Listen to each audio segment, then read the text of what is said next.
Hi friends, আজকে আমরা চলে এসেছি ইকো পার্কের একদম কাছে 4 নম্বর গেটের সামনে রাম মন্দির। একটা টোটো করে 10 টাকা করে ভাড়া দিয়ে একদম পৌঁছে যাবে রাম মন্দিরের কাছে।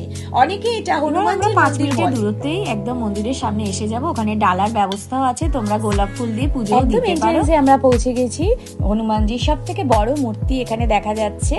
প্রথমে পরিদর্শন করি এবার শিবজির মূর্তি, এবার শিবলিঙ্গগুলোকে দেখে এবার জলাশয়ের দিকে আমরা এগিয়ে যাব। মেন মন্দিরে এবার প্রবেশ করলাম।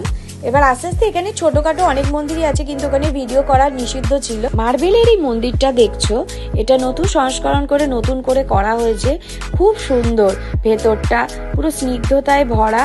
আর এখানে ভজনও হচ্ছে, পারলে তোমরা এখানে বসে ভজনও করতে পারো এবং পুরোহিতের কাছে আমরা পুজোও দিয়েছি, তোমরা প্রসাদও গ্রহণ করতে পারো। আরো কনস্ট্রাকশনের কাজ আরো এগোচ্ছে, তোমরা এসেই বুঝতে পারবে। আর লাইক, শেয়ার, সাবস্ক্রাইব করতে বন্ধুরা একদম কিন্তু ভুলবে না।